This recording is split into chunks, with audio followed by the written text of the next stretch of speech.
ไก่เซโนนะปิ้งไก่เซโนปิ้งไก่เซโนสบายดีพี่น้องสบายดีสบายดี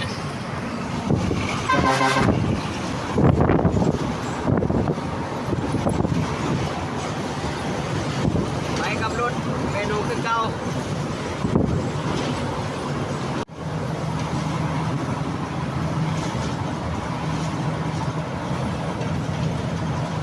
ทางเดินทางไปซีออนไปแหลงโนซานไปซีออนนะเด้อ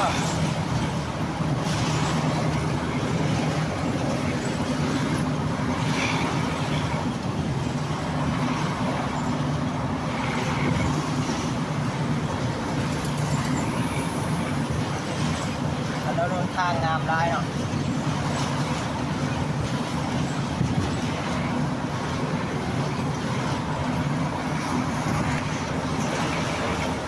มาเบิ่งโชเฟอร์เอาเนาะหมวหน้าใหญ่คือเก่าเจอกันหลายทีสวัสดีคำมวลบริษัทไทยนะเจอกันหลายแล้ว FC ลงเครื่องคือเก่าตอนนี้เอามาฮอดไฟแรงโนนสะอาดแล้วได้ทางไฟแรงหน่อยหนึงเนาะ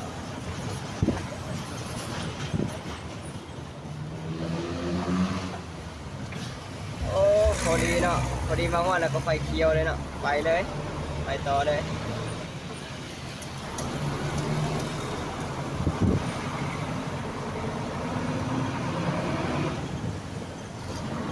ตลาดทั้งวันเนาะตลาดรักษา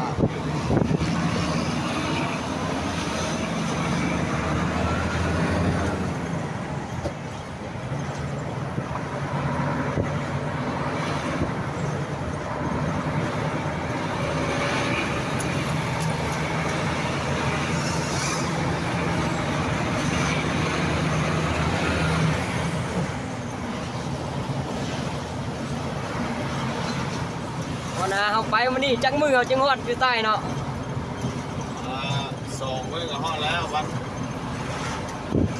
วันอังคารกับฮอดแล้ววันอังคารเจอกันอยู่ใต้เนาะอังคารฮอดแล้ววันอังคารเจอกันอยู่วันอังคารสองมือฮอดแล้ว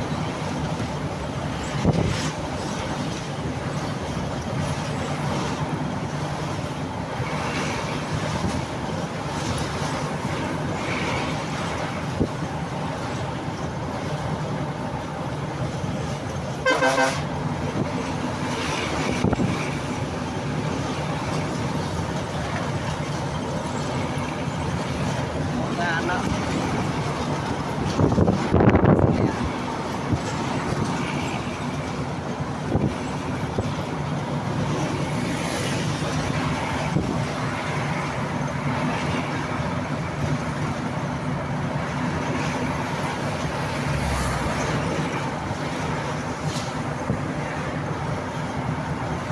ติดตามการเดินทางเนาะในสิท้ายให้เบิ่งตลอดเนาะเบิ่งวัดใต้แล้วได้ให้เบิ่งเนาะ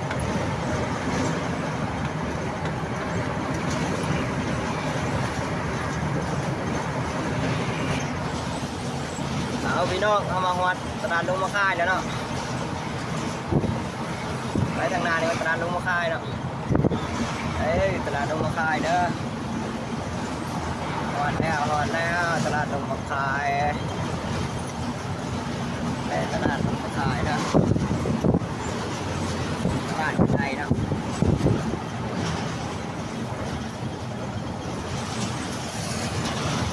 ใกล้สิวันรถนูนแล้ว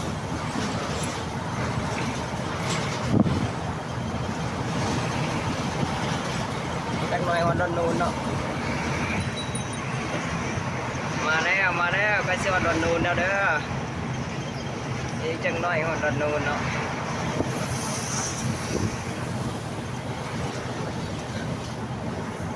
ชื่อได้บ่วันนี้เป็นแถวไหน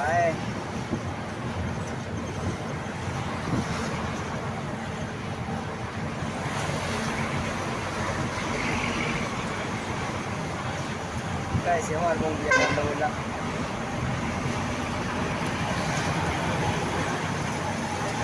นึงก็มาต้องเรียนมันเลยเมื่อนี้เรียนต้องเรียนมันนู้นนะ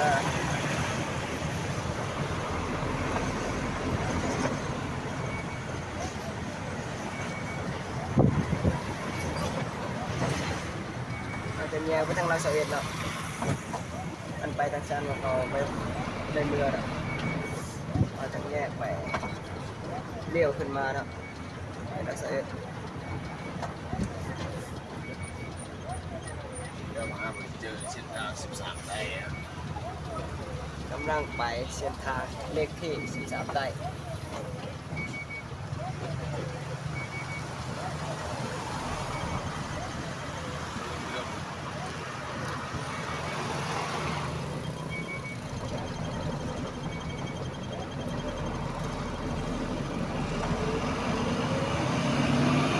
เดี๋ยวขึ้นมา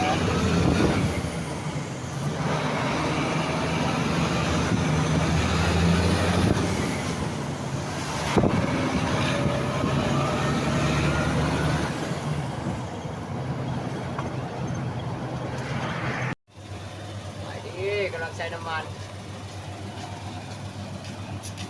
เบิ่งว่าสีหมดก็ได้เนาะ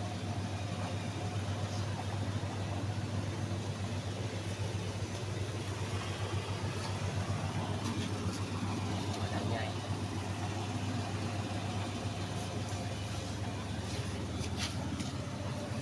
ใช้น้ำมันที่รักษาเอสเด้อ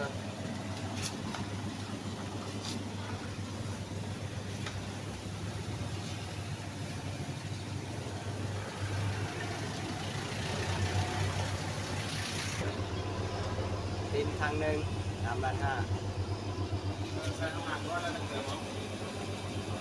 ร่วมกัน